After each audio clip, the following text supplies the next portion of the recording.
Okay, so I'm gonna first ask a question for each of the guests, and then I'm gonna have some, if time permitting, I'm gonna ask some questions, ask you all of you to answer. So first one, I'd like to ask Mr. Sandhord from China's National Renewable Energy Center.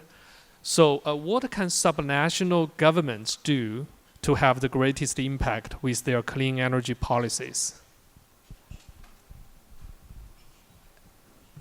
Firstly, I would like to say that I think the subnational, the local governments, the cities are the implementers. They are extremely important in implementing this low carbon strategy.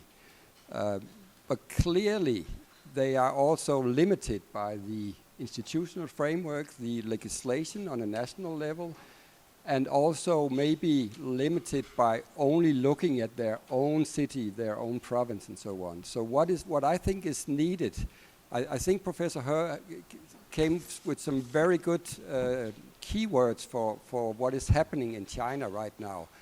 We see China is shifting from a very growth-intensive economy to the new normal. But what is needed is actually to also to have a new mindset on a national level, but certainly also on a subnational level. I think the front runners, the provinces who want to go forward, they have very good opportunities in China for making pilot projects. They are allowed to do special things. But what about the rest? And if you only look at one city, you cannot find the optimal solution. So for me, the key answer to this is that the local pilots must be reflected in the national legislation afterwards. The lessons learned, the bottom up has to reflect in the national legislation. The new mindset has to be changed. And you have to find regional solutions, not only look at your own city, but find a solution for your neighboring provinces as well.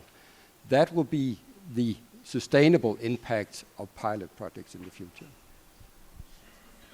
Okay. So second question for Mr. Flores.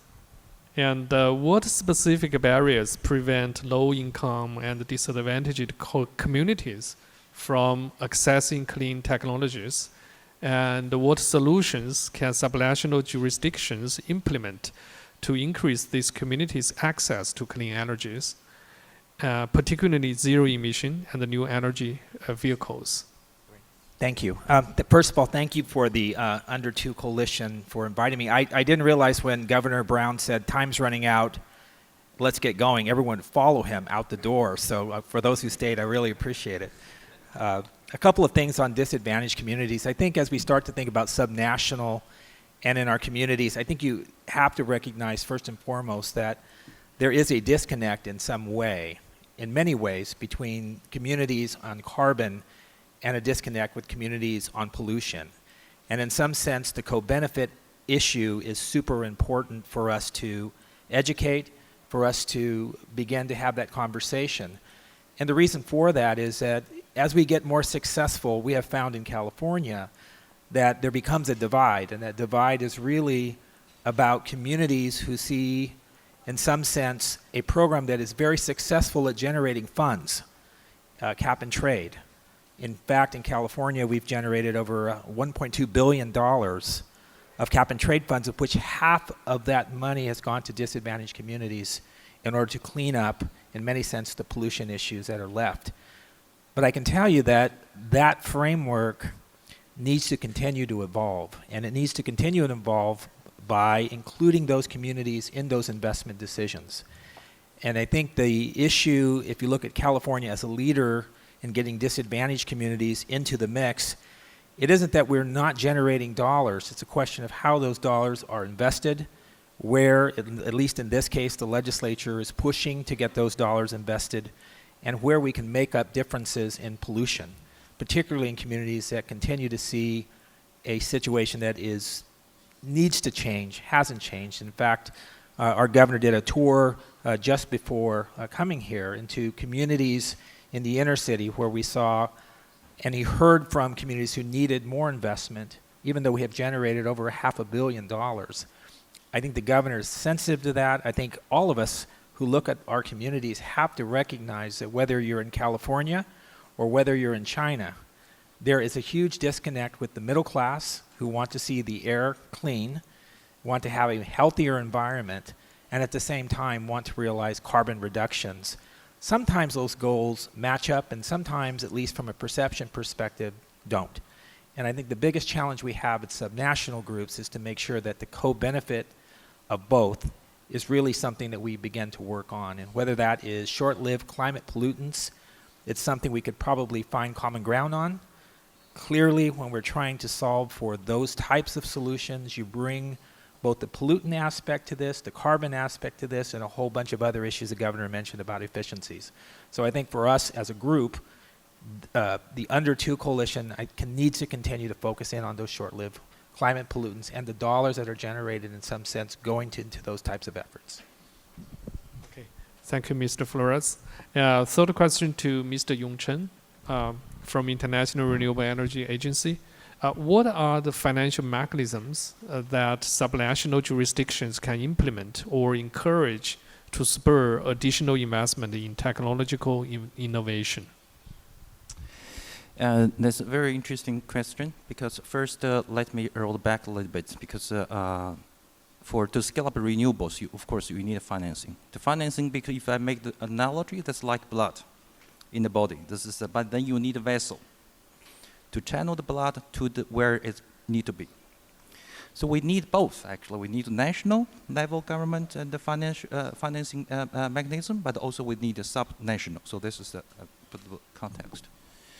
For the sub-national, like provincial or municipal level, city banks, they know their customer best, because this is their very day-to-day work. So this is one of the advantage they have. They understand the customer's needs, and they also sometimes to gain the trust. Because as you probably know, there's the renewables. Sometimes the perception there's a real risk in it, but there's also a perceptional risk in it. So actually, by increasing the communication with your local customers, and the local banks actually they know best how actually what kind of trust they get and what kind of how they lower the perceptional risk. So that's the advantage I think the city or local bank at the sub-national level they have. In terms of mechanisms, I think there are a number of things, at least, it's of course, put it back in the context, each cities and sub-national levels, they have a different context. So it's really difficult to generalize, this is the one fits all. But overall, we see from what we see, for example, like you can subsidize, depends on your jurisdiction, and subsidize the financing and by lower the interest rate, and to the homeowners, and for the energy efficiency improvement, and also for renewables. So that's actually increased the value and also the image of the community. So that's actually increasing the property in long run, and then you increase the property tax, actually the money can flow back. So this is one of the examples. Another one is I can give it to you is the bond. Sorry, it does the issue the municipal green bond, for example. This is they can depends on the cities the level of ambition to achieve the renewable, of course. So that is the one another mechanisms that they can use. I think another thing is de-risk and the de-risk investment, and by creating some funding mechanisms at the local level, that's through which actually they can create some basically to lower the risk to the comfortable zones. That's the developers and or investors can come in at the local level.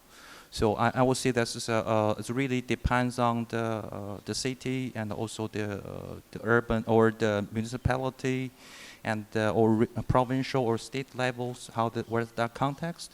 But overall, there's many actually innovative. I think the beauty of the sub-national that they can give you a lot of flexibility and opportunities that you can create innovative financing and mechanism. Because one of the key reason for that is that innovation is to solve the problems. So without understanding the problem, you cannot innovate. So that's the local government, actually they know the best what's the problem on the ground. You know, this is day-to-day work, so that's through which actually they understand the problem much better than the national level, I will say. And so clearly then they can have the create better tools to create financing mechanism. So I will just share this one. Yeah. Thank you. So you mentioned a very interesting point, like for subnational areas, they might be more flexible and which offers opportunity to spur innovations. Okay, thank you. So next question I'd like to ask Mr. Curtin from BP's Ventures. So what types of public-private partnerships will help accelerate the transition to clean energy? Brilliant, thank you, Kevin. And I should say it's an absolute pleasure to be here. I had the pleasure of listening to President Xi at Davos for an hour in January, and I was absolutely on a personal level amazed at just phenomenal level of progress and attacking globalization with vigor. Before answering the question, I think it might just be worthwhile giving a few statistics at a macro level, and then I want to give a bit of an example of how public-private partnerships really work in the venture capital community, which I represent along with Governor Brown's group today. So maybe at the macro level, just to flag the size of the challenge, right? We believe holistically in the energy community that $1 trillion a year is about the level of investment required to really tackle and hit 2 degrees. So where are we today? We're around 284 billion. That's a number from Bloomberg New Energy Finance. So we're about a fourth of the way there. So that's a lot better than we were 5-10 years ago. But it's a scale of investment challenge that we need to address, and that is a partnership. It is, we need academia, we need government, we need industry, we need SMEs to attack that with venom and move forward. And I think the premise of the question is how do we do that in public-private partnerships? The other macro level piece, just useful, Maroš Šefčovič, Minister for the EU Commission, flagged that 1.3 billion people today lack access to energy and power. Our belief set is by 2035, there's going to be additional 1.5 billion people in the world. So we're really talking about the energy demands of 2.8 billion people that we need to meet, while recognizing the dual challenge and the clear and present danger of climate change, right? Which is why we're here today, right? So how do we do the duality of that, right? Whether that be at the local level or at the macro level. I think I'm going to build on the point made earlier. Clearly, we need a top-down and a bottom-up approach, right? And I think a lot of the panels have really talked about the top-down. So I think maybe the venturing community can join on what's the bottom-up approach, right? And I think Christoph Frey from the World Energy Council usually talks about orchestra. So an orchestra and a conductor. Governments at state level tend to be like an orchestra. They conduct. It's very planned. The violin section plays when they need to play. The cellos play when they need to play. The trombone comes in when he needs to come in. And that's very much sort of state-level interventions. That is absolutely required. Bottom-up is a bit more like jazz. It's more improvised. You kind of have to see what's happening, and you do have to act in that way. And that's certainly the way that the venture capital communities tend to work with governments and funders, right? So I think that the biggest thing that we've learned is be radical but boring. So what do I mean by that, right? It's not necessarily that you do have to be the Elon Musk and create Tesla, right? The radical boring concept, I'll give you one example, a really great example of a company that we've invested in as BP, but was actually a spin-out from Rutgers University in the US, initially funded by Kleiner Perkins, but also by the New Jersey State R&D tax credit scheme, and also had funding from the Department of Transport, right? So it is government-backed, right? It has the venture capital, et cetera, in. But this company started off with the premise of trying to develop just a carbon capture technology. Simple idea, take CO2, react it with a chemical, and embed it into the ground. Didn't sound too sexy. After about 2 years of investigation, they actually worked out, rather than embed it into a rock, they could actually create cement and concrete out of this product. Suddenly this becomes ubiquitous and very exciting, right? The company's called Solidia Technologies. Today, Lafarge Cement are an investor, so are BASF, so ourselves, so are Total. This one company in a very boring industry could be responsible for reducing 1 to 2% of all man-made greenhouse gas emissions. 1 to 2% of all man-made greenhouse gas emissions but it's a company that came out of a nothing idea, a company that no one would have put down on a piece of paper, let's invest in this. It's a company that government-backed research, government-backed initial funding, a bit of venture capital financing from California, and a bit of vision allowed us to move forward with this. So be radical, but be boring. Pick the really strategically important areas and then progress innovation in those areas. Maybe I should ask additional question for this. What are the potential financial benefits and the complications that subnational government may experience from these kinds of partnership? Yeah, and that's a fantastic question for me, and I can only give a view from my perspective as an investor. I think you always want to create a partnership where all the interests are aligned, right? Sometimes the interests are fully aligned in the sense that it's grant funding for a purpose and it's about job growth, right? And in that case, if you are willing to, house your facility in a state and get the R&D tax credits and others, there's an alignment of interest, right? We get a grant as a company. The quid pro quo is tax and GDP growth, right? So in that sense, it's fine.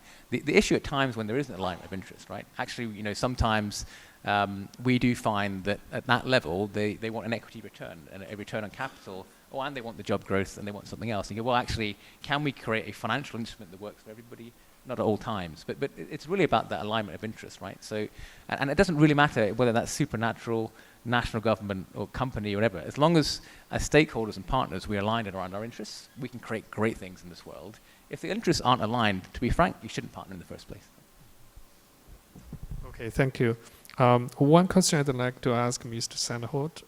What policies could subnational jurisdictions implement to make renewable energy more accessible and affordable?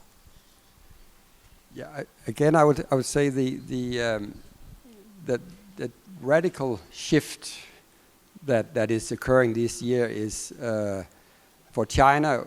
When we talk about the new normal in China, it's lower growth. It's from heavy industry to light industry. It's from industry to service. But it's also a shift in the perception that China really needs, together with the global community, to radically reduce CO2 emission. And what is needed here is that this new normal, which is both the economy and the environment, air pollution, of course, should be followed by this new mindset. And again, I would say if these interests are not aligned for local governments, then it's very difficult to put in actions for creating a good environment for renewable energy. So what you really need to understand is how to create this new mindset. How can local governments create a new mindset? When that is in line, then I fully agree with, then everything can happen. Then a lot of pilots can be transformed into real implementation on a national level on several provinces. So for me, the first step is actually to create this new mindset. And how can that be done?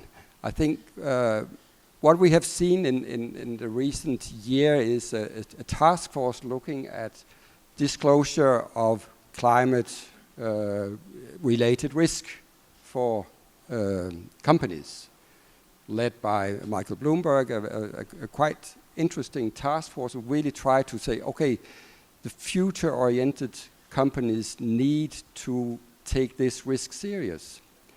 And I think that is the same that for the local governments, at least if you look at China. Let me give you one example.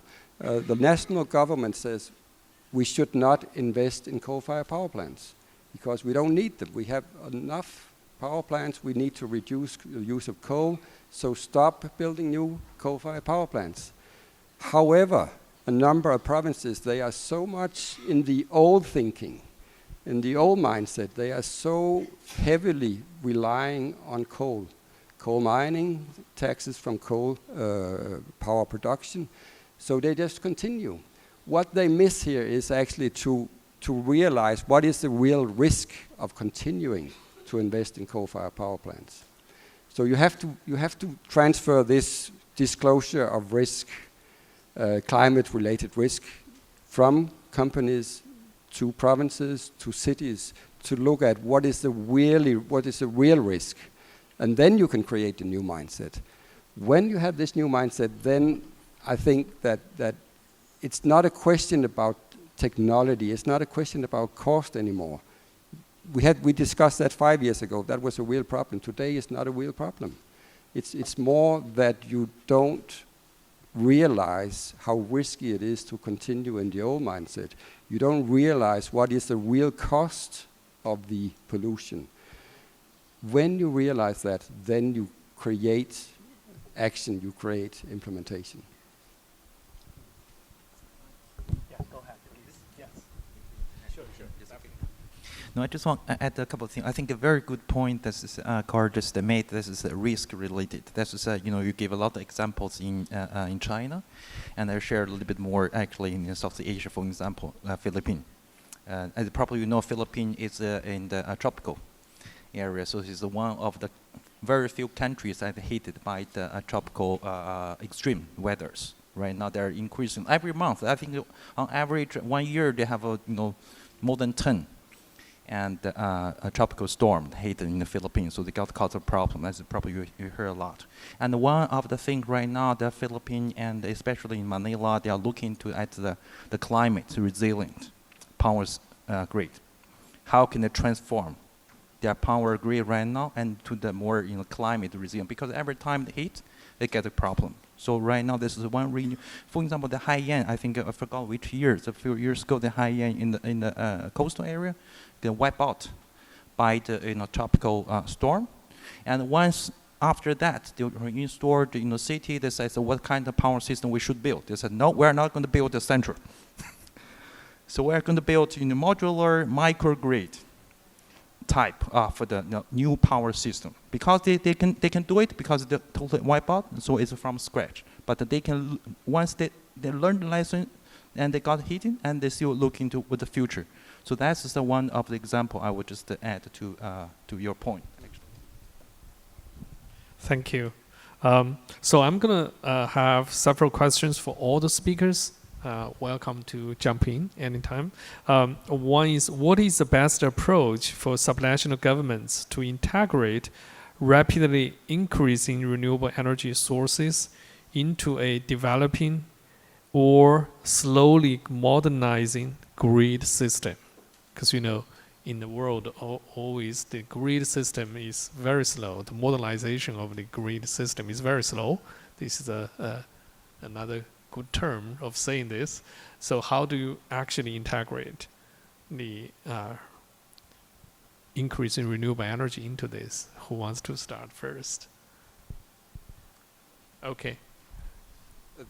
Briefly, I think this is a fundamental challenge when you want to use renewable energy, that in one hand, there's huge benefits of having large area where you connect, for instance, wind. If you only have one wind farm, it's very unpredictable, it's very fluctuating. If you have a balancing area which is very large, then you can actually smoothen. You can use solar and wind together and so on. So in many ways, it's an advantage to have a very strong grid. So what do you do when you don't have a strong grid? I think in China, the discussion about microgrids, the distributed generation, is very topical at the moment. I think for many good reasons. If you look at China, the energy poverty problems has been more or less solved by distributed PVs in remote areas. So clearly distributed renewable energy is part of the solution. But at the same time, you should really try to stimulate for connecting these microgrids. You should not look at microgrids as isolated island. You should look at microgrids as part of a solution. I think the Philippines is a very good example that you can actually build up a distributed system, but you get a lot of advantages by building up the nets. So you should, the grid, you should really continue to work with microgrids, but you should at the same time really stimulate an efficient use of grid. A market-oriented use of the grid is very necessary for the high share of renewables in a society.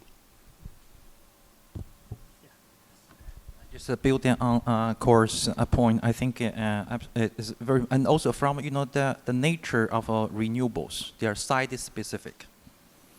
So that's basically when you talk about national renewables, basically you aggregate it.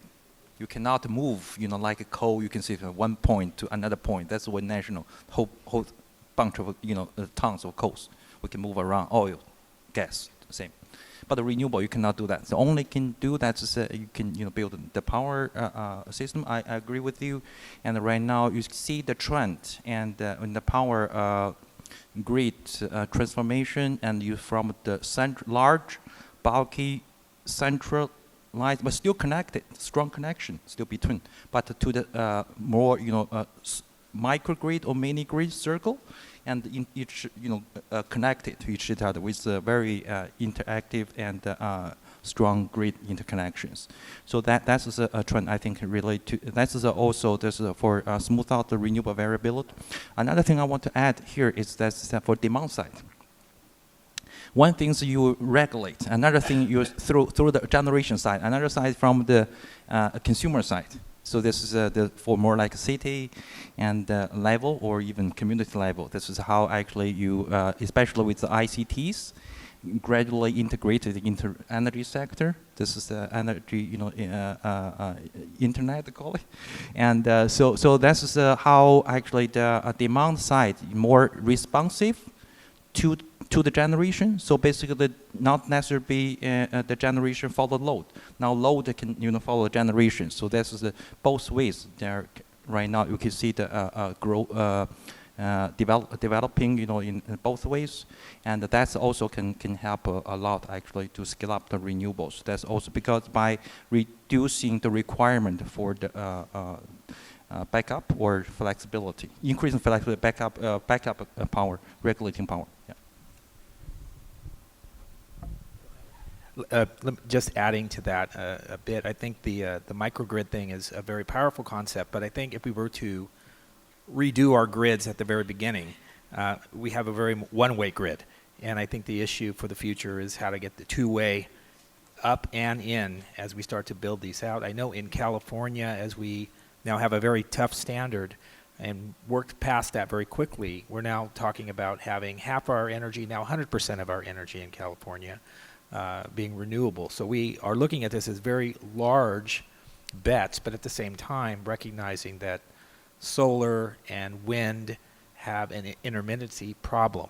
Storage is one of the biggest things the governor has been saying here in China, is that storage has to be part and parcel of anything that we're going to be building, I think, and not just in California, but everything we should be looking at. So I think in California particularly, and the announcement here in China about clean technology, particularly storage, is going to be super important going forward. And there's no doubt in my mind that as we move forward on the renewable side, that we have to have the funding necessary that can actually move that to the next level. And I think that's really kind of the quest from local governments, is trying to figure out how that works. You may have read an interesting comment about President Trump building a wall that is now a solar wall, somehow funding itself. So, there's a lot of different ways to fund renewables. Hopefully that's not one of them. But it is an interesting financing question, I think, at some point in time, how we kind of get to that next level of a two-way grid that actually is workable from a demand side, from an intermittency side, from a storage side. I think that's going to be our real quest. Yeah, and if I can build, and I think I'll just try and frame and encapsulate. For me, it comes down to three things, and I'm just repeating. One's physical, the second is digital, and the third is economic, right? So in the physical world, what are we aiming for? Is it actually localized energy with low pollution? Is it two-way? Is it energy storage? Is it microgrids? And if at a regional level we can prioritize around that, that's probably step one, right?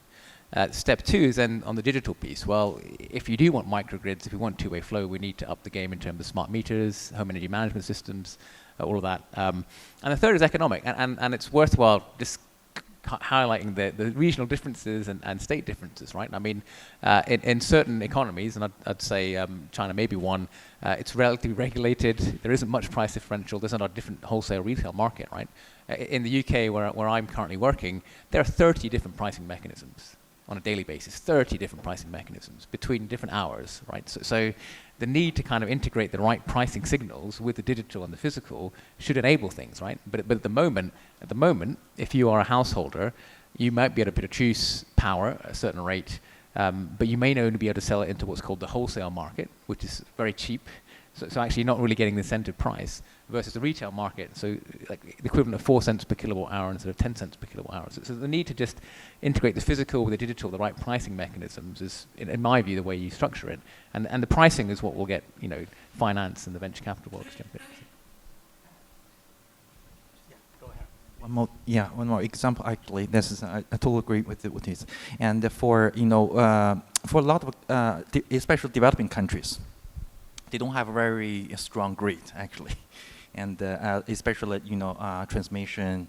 And what happening is that in the cities, in the especially city level, once the economic development grows and they have the money and the demand increase much faster compared to the grid development. So basically, if you have a coal, if you have gas somewhere else, using transmission lines, you cannot make it actually within 1 year or 2 years, or even longer actually in those countries. So it makes sense for those cities and develop the rooftop distributed generation in the cities, because for example, one in Ulaanbaatar, Mongolia, and some district, they have 1 year to double. And then they have 2 or 3 years like that. That's the electricity demand, doubled every year. So basically, they have to brown out or rotating, and blackout. Basically, that's what they had to do, because the reason why they have coal, they have the power station, but they cannot transmit within that short period of time because of the demands go up very fast. So this is a need. Cities, city government, municipal government, and to make open the market, because by law you cannot do it. This is the distribution company. They cannot get solar connected on a rooftop, and because then you become seller. Then it's against the law. That's the legal issue. So even though there's need and there's a possibility, technical possibility, but there's legal barriers. So I think that's a kind of a local government, and maybe you can work out innovative mechanism to make it happen. One of the things that I think is a very big challenge when we talk about local initiatives is actually that I think one thing where you don't want to change the old mindset is that the energy system should be reliable. You have to make sure that it's reliable. You have to make it cost efficient. It should not be more expensive than necessary. And then it has to live up to these environmental requirements, both regarding air pollution, but definitely also regarding CO2 emission. And basically you cannot pick one and leave the others out. You have to fulfill all of these three goals for the energy system. And if you only look at local initiatives, if you only look at microgrids, if you only look at storage solutions together with distributed generation, I think that will be too expensive. In many situations, investments in grid is much more cost efficient than investments in energy storage. So even though I agree with the boring thing, be radical and boring, but don't be blindfolded by looking at, oh, this is so exciting and Musk is doing this and this on the energy storage side. Go for the cost-efficient solutions here, and that requires that the local governments work together, and they really try to influence on the national legislation. In China, the national government has decided for a power sector reform, but right now it's working on a province level, not on a regional level. It's really very slow, very inefficient development in the power sector reform. And the local government should push for not only for provincial solutions, but regional solutions. They have to work together on this. So they have a very big task to do to try to create the right framework to allow them to find the right solutions, and also to find the right solutions together with the other local governments. That's really, really very important. Yeah, I agree with you. Like the current power sector reform focuses more on the regional one, but province, not regional one. So we're talking about the power sector reform. You know, when we talk about power market, there's always like retail and wholesale. So how can like local government help develop successful retail and wholesale power market to help deployment of the renewable energy? Who wants to start? Yeah, I'm being volunteered. Well, I guess we kind of touched upon it. The high. I don't.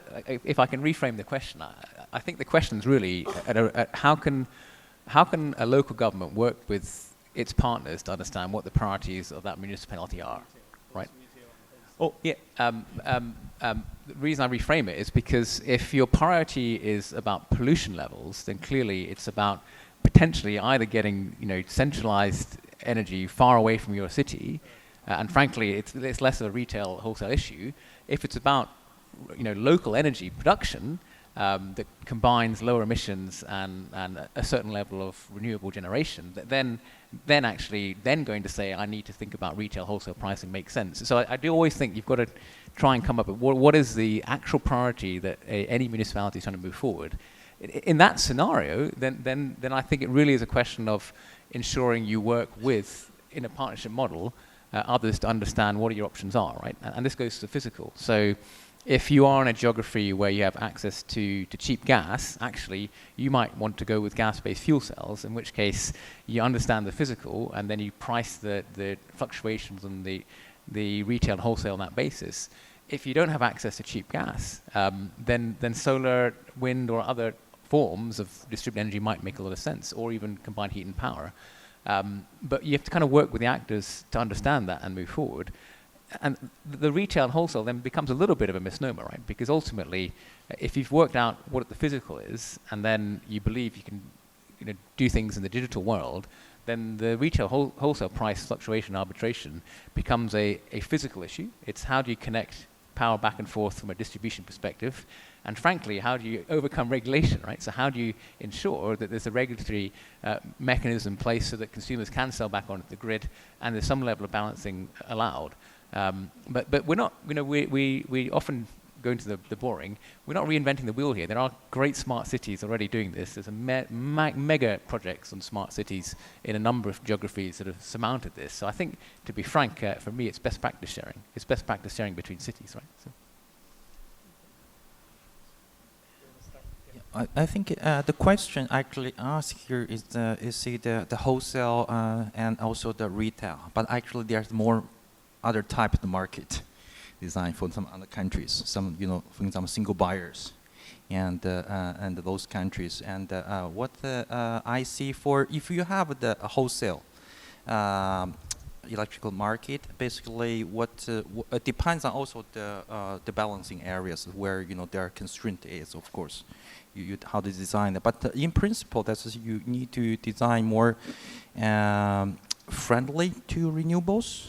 And currently, because regular framework is not friendly to renew, because this is a conventional actually power market design. So this is we need actually to first to adapt the fact that there's more and more renewables coming in, and how actually the power market design need to also be improved.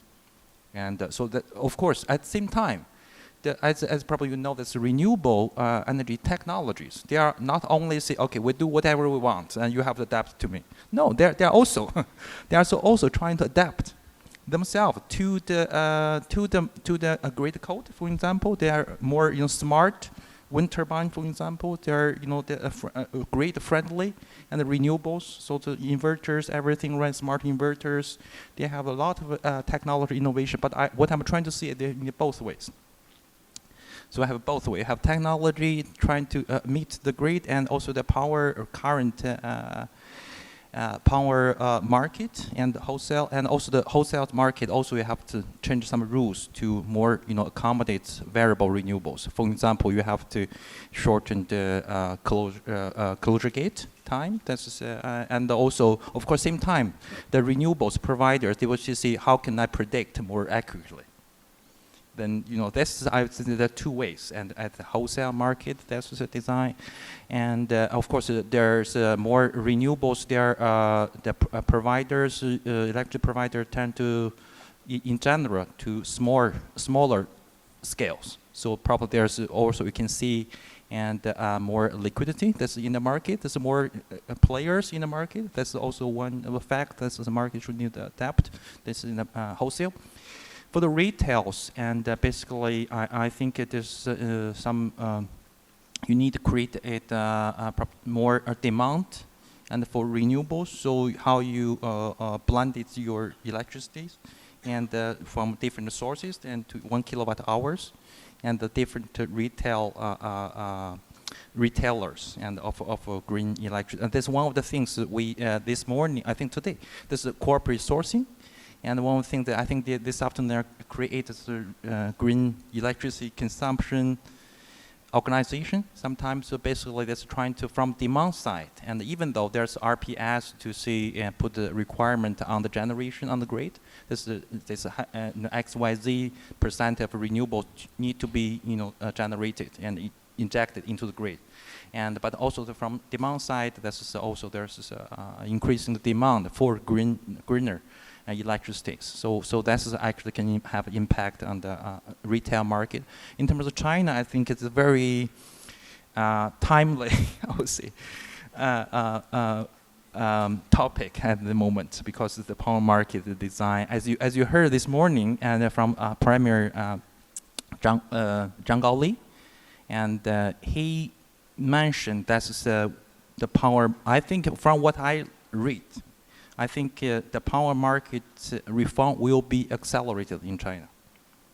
He made it very clear that we need to create competitive market, transparent, and for cleaner, greener, and electricity. So that's, I think, one of the, I will read personally, read a signal that will be in China, the momentum going up.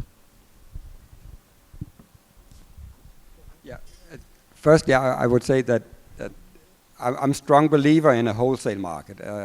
Even an old-fashioned wholesale market, it's much better than not having a market.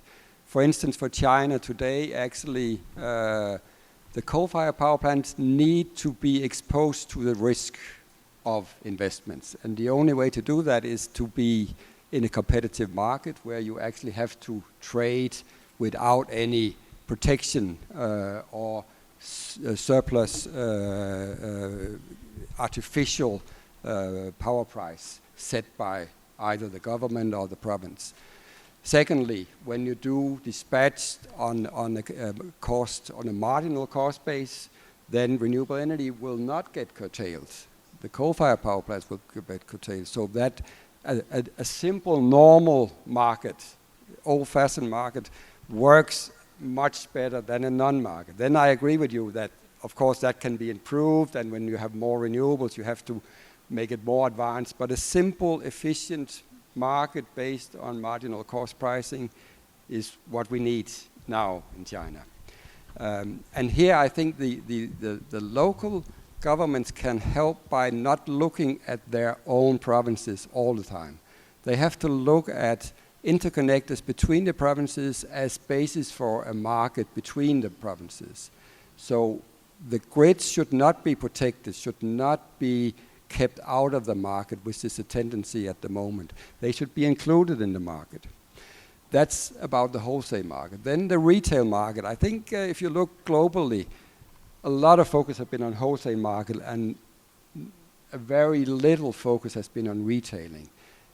Exposing the consumers for real-time prices has really not been established anywhere.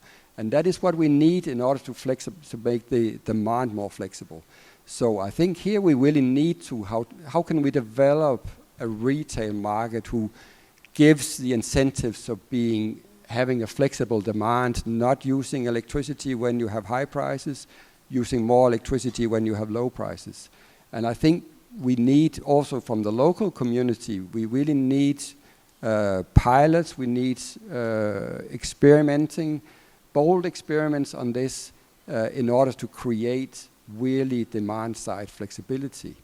And we heard today here that, well, this is really not, this is difficult because actually nobody really likes to have very fluctuating prices. They want to have stability and so on. So we do have a lot of challenges here, but if we want to have a green future, we really need to have flexibility, not only in the production of wind and solar, but actually in the demand fitting into this.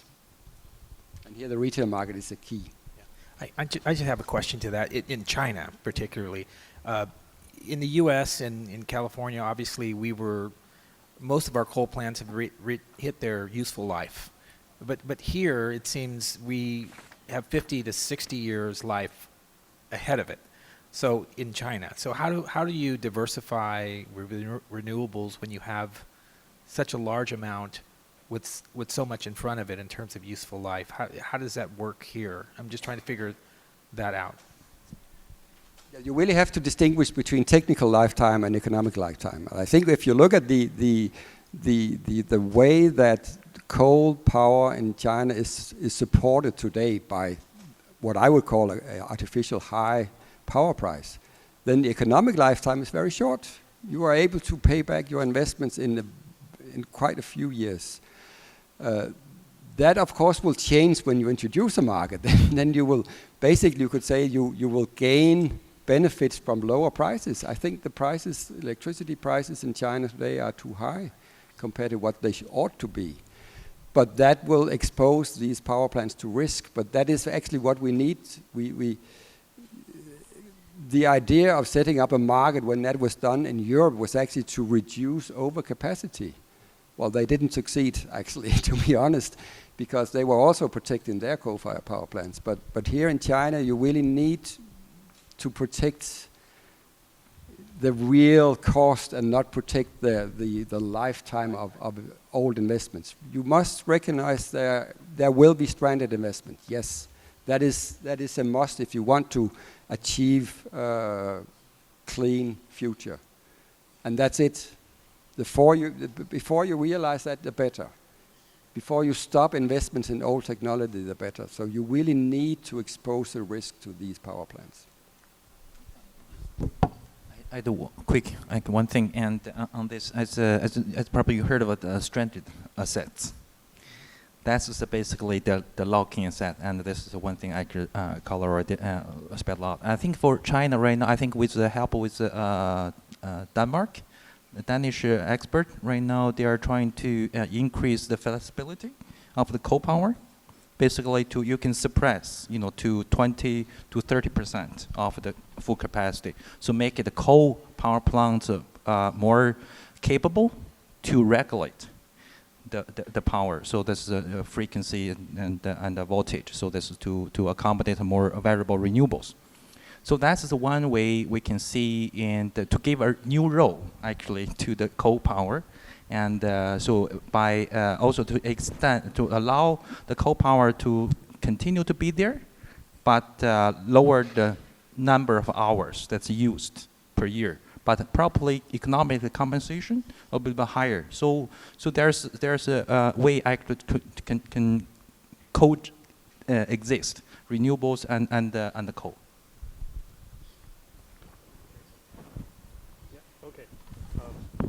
So I have one more question for each one of you. So in your view, what is the most important thing that local government can do to achieve the Under2 commitment? Who wants to start? Okay. Okay. I think the number one thing the Under2 coalition can do is work on short-lived climate pollutants. There's no doubt that is at the local level not only an issue that I think resonates with disadvantaged communities, poorer communities on the pollution front, whether it's methane, black carbon, whether you're looking at organic food waste, whether you're looking at trash. As we start to urbanize I think one of the things that this group can begin to do is to really take each of these categories very seriously. I'll use California as an example. We have a short-lived climate pollutant plan. I'll give you a goal for HFCs, for example, that we currently have on the books. We have a 40% reduction from 2013 levels that we have to reach by 2030. It's very, very aggressive. It is realistic, and I think it has, as we start to have rulemaking on this by next year, I think our board is going to vote on this, it pushes the edge of what local governments and we can work on together, top down and bottom up. So I think it's one of these things that this coalition should look at very seriously. I understand coalition's coming to California next year for the conference in 2018. I think that's a very powerful message as you come into California. It is something from a pollutant side, from a carbon side, that pulls all of the elements together. And I think it still needs a lot of work, and particularly if you look at what's in front of us. And let me just give you a worldwide view of it. There's, I believe, 700 million air conditioning refrigerants coming in by year 2030, and I understand 1.6 billion of those types of machines, air conditioning, necessary by 2050. That's a lot of not just power consumption, but more importantly, the kinds of things that are moving into the air as a short-lived pollutant, the HFCs, that we need to solve.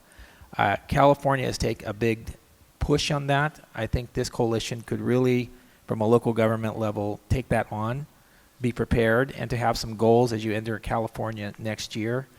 And I think the great thing about that, as you come into California, it allows our environmental justice communities in California to feel that the race for carbon isn't leaving them out, that there is a co-benefit to each of these efforts.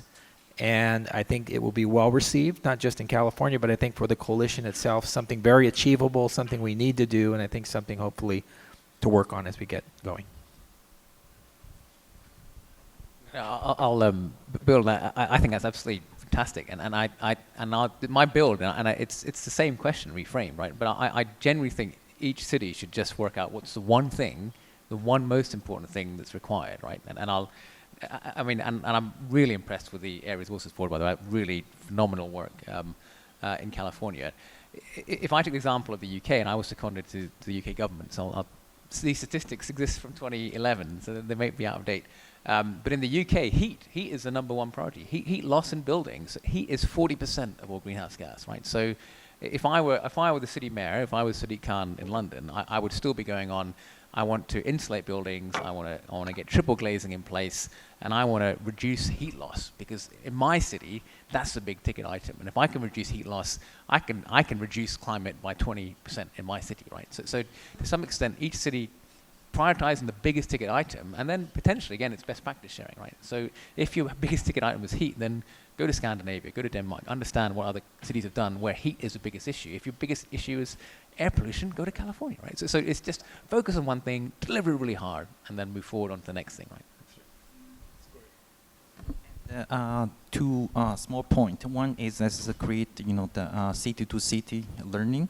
This is the shared experiences. This is one thing for existing cities. So and then actually they can reduce CO2 emissions. Another thing I want to make a point is that for new cities, for new emerging urbanization in developing country right now, their urbanization is only 10%, 20%. We can see that in next 20, 30 years, increase 50. That's a huge amount, millions, like Southeast Asia. This is the next, you can see World Bank in the study, this next 20, 30 years, they're going to be double the urbanization. So that's the thing about how many people moving into city. So what kind of city we're going to build for those countries? So are we going to build same as right now, then transform later on, or they build new cities? And one example for China, this is Beijing. As you know, this is haze. 30% plus probably from the haze contributor from the transport sector. So think about 10 years ago when China just joined WTO, when the automobile industry pick up. What if they put aside, okay, we can still have the internal engine, but if we see that 30% need to be new models, transportations, or either in hydrogen or at that time electric EVs, and that will be totally different dynamics. So whether or not this kind of license can be learned by the other countries, so whether or not they should set new infrastructure and the new charging stations rather than right now that we're retrofitting, so which costs much more. So Okay. Mr. Sanderholt, we are almost running out of time, so Very could you briefly, like- yeah. Very briefly, thank you. I agree with the others. Of course, they're a very excellent proposal. Something boring actually is to look at energy system analysis, looking at scenarios. I would like next year in California to see some of the local governments or provinces come up with very convincing cases. What is the benefit of doing this in a systematic way? I agree there should be a lot of pilots, a lot of ideas and so on, but also because it is difficult. We heard that. It is very difficult. It's very challenging. It's a radical change. And you need to be very systematic and analyzing the best pathway forward with given different national framework conditions. So that will be interesting to see next year in California. Okay, thank you everyone. Time's up, and this is a great discussion. I'd like to the audience join me to thank you all the distinguished guests for your productive and inspiring discussion.